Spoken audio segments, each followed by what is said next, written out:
জানিয়ে দেব সর্বশেষ আপডেট বাংলা সংবাদ। শুরুতেই শিরোনাম।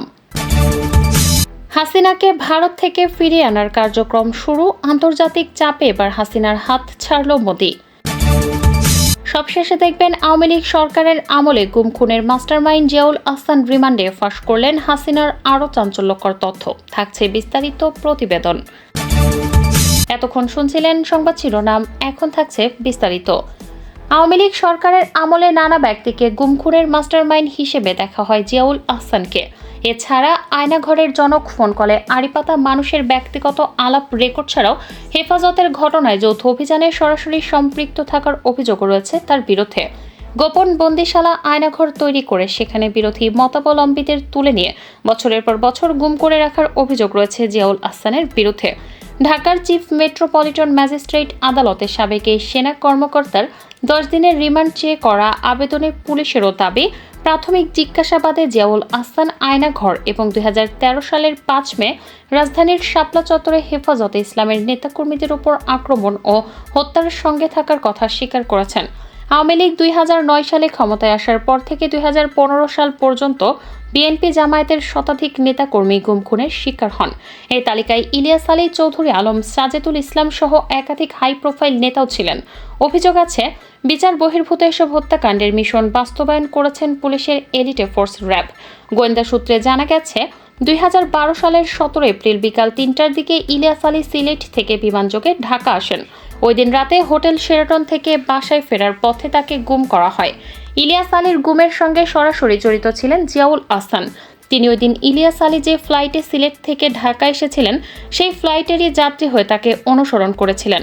কোটা সংস্কারের দাবি বৈষম্য বিরোধী ছাত্রদের ব্যানারে আন্দোলন চলাকালে গত 17 জুলাই থেকে মোবাইল ইন্টারনেট বন্ধ করে দেওয়া হয়। পরে 18 জুলাই থেকে ব্রডব্যান্ড ইন্টারনেট সেবাও বন্ধ করা হয়। 5 দিন বন্ধ থাকার পর ব্রডব্যান্ড ইন্টারনেট চালু করা হয়। আইন শৃঙ্খলা বাহিনী সূত্রে জানা যায়, তৎকালীন তথ্য প্রযুক্তি প্রতিমন্ত্রী জুনাইদ আহমেদ পলক ও major general Ziaul Ahsan data সেন্টারগুলো বন্ধ করতে নির্দেশ দেন। 2014 সালে নারায়ণগঞ্জের আলোচিত 7 খুনের ঘটনায় সম্পৃক্ততার অভিযোগ উঠেছিল মেজর জেনারেল জিয়াউল আহসানের বিরুদ্ধে। সেই সময় তিনি র্যাবের অতিরিক্ত মহাপরিচালক ছিলেন। ওই সময় হাইকোর্টের নির্দেশে গঠিত জনপ্রশাসন মন্ত্রণালয়ের তদন্ত কমিটি তাকে জিজ্ঞাসাবাদও করেন। সূত্রের দাবি, জিয়াউল আহসান ওই হত্যাকাণ্ডের সঙ্গে জড়িত ছিলেন, কিন্তু তৎকালীন সরকারের আস্থাভাজন হওয়ায় তিনি বেঁচে যান। এনটিএমসিতে দায়িত্ব পাওয়ার পর জিয়াউল আহসান সরকার দলীয় ও বিরোধী দলীয় হাই প্রোফাইল নেতাসহ আইনশৃঙ্খলা বাহিনীর সদস্যদের ব্যক্তিগত ফোনালাপ রেকর্ড করতেন। বিএনপি সহ বিরোধী রাজনৈতিক দলের নেতাদের ব্যক্তিগত ফোন কল ফাঁস করে তা বিভিন্ন টেলিভিশনের মাধ্যমে প্রচার করার অভিযোগ রয়েছে তার বিরুদ্ধে। সর্বশেষ ছাত্র আন্দোলনের সময় মন্ত্রিপরিষদ সচিব, পুলিশের মহাপরিদর্শক, ঊর্ধ্বতন কর্মকর্তা ও কয়েকজন মন্ত্রীর ফোনালাপ রেকর্ডের সারাংশ গণভবন থেকে উদ্ধার হয়। তাতে আন্দোলন দমনে ইন্টারনেট বন্ধ সহ নানা কৌশলের তথ্য উঠে আসে। জিয়াউল আহসানের জন্ম 1970 সালের 4 ডিসেম্বর ঝালকাঠি জেলায়। 1991 সালের 21 জুন তিনি বাংলাদেশ সেনাবাহিনীতে পদাতিক কর্মকর্তা হিসেবে কমিশন লাভ করেন। তিনি সেনাবাহিনীর একজন প্রশিক্ষিত কমান্ডো স্কাই ডাইভার।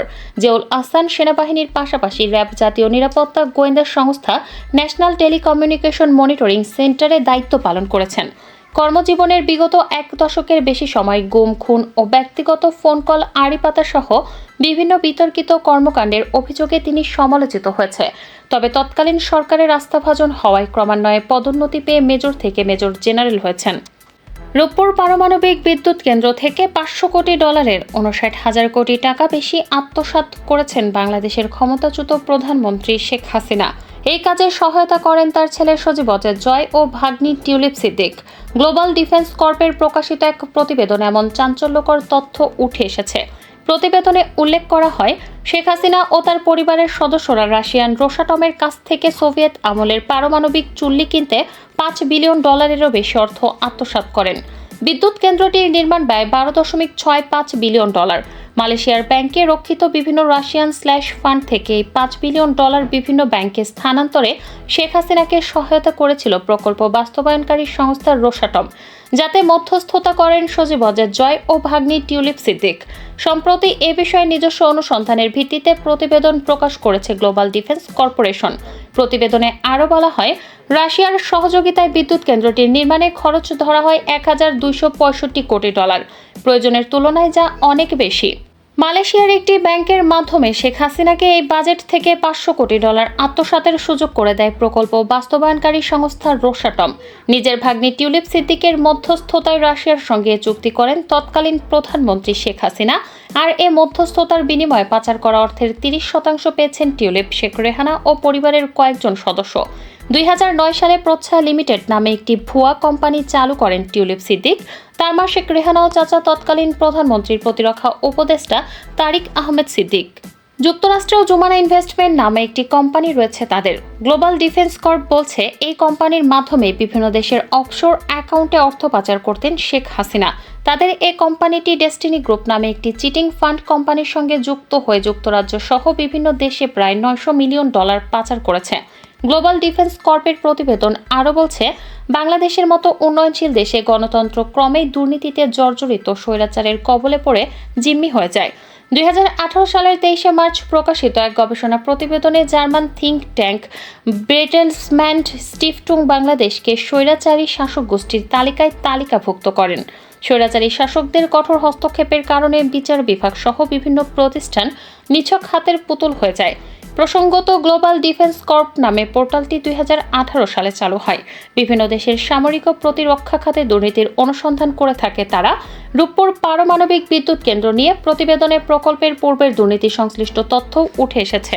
5 মে 2013 গভীর রাতে ঢাকার মতিঝিলের শাপলা চত্বর এবং এর আশেপাশের এলাকায় ঘটানো হয়েছিল ইতিহাসের বর্বরতম এক হত্যাযজ্ঞ।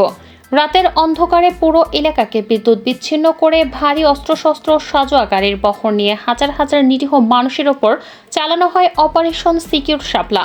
সেই ঘুটঘুটে অন্ধকার রাতে মানুষের আত্মচিৎকারে ভারী হয়ে ওঠে আশপাশ, রক্তে পিচ্ছিল হয়ে যায় ঢাকার রাজপথ। 13 দফা দাবি আদায়ে 2013 সালের 5 মে দিনভর বিক্ষোভ সমাবেশ করে হেফাজতে ইসলাম। এরপর মাঝরাতে ক্লান্ত শরীর নিয়ে কওমি মাদ্রাসার শিক্ষক শিক্ষার্থী সহ কয়েক লাখ মানুষ মতিঝিল এলাকায় ঘুমিয়ে পড়েন। অল্প কিছু মানুষ মশগুল ছিলেন ইবাদত বন্দেগীতে। ওই সময় সাবেক প্রধানমন্ত্রী শেখ হাসিনার নির্দেশে 10,000-এরও বেশি পুলিশ, র্যাব, বিজিবি ও অন্যান্য সংস্থার সদস্যরা হিংস্র হায়নার মতো ঝাঁপিয়ে পড়ে ঘুমন্ত মানুষের ওপর। বৃষ্টির মতো চলে গুলিবর্ষণ, সঙ্গে ব্রাশফায়ার, গ্রেনেড, টিয়ার শেল আর সাউন্ড গ্রেনেড তো আছেই। নিস্তব্ধ মতিঝিলে যেন হঠাৎ করে নেমে আসে কিয়ামত। ইতিহাসের বর্বরতম এই হত্যাকাণ্ডের মাস্টারমাইন্ড ছিলেন পরবর্তীতে বহুল আলোচিত বেনজির আহমেদ ও জিয়াউল আহসান। সে সময় ঢাকা মেট্রোপলিটন পুলিশ বা ডিএমপির কমিশনার ছিলেন বেনজির এবং র্যাবের গোয়েন্দা শাখার পরিচালক হিসেবে দায়িত্ব পালন করছিলেন জিয়াউল। শেখ হাসিনার নির্দেশে এবং এই দুজনের পরিকল্পনাতেই ঠান্ডা মাথায় পুরো হত্যাকাণ্ডটি ঘটানো হয়েছে।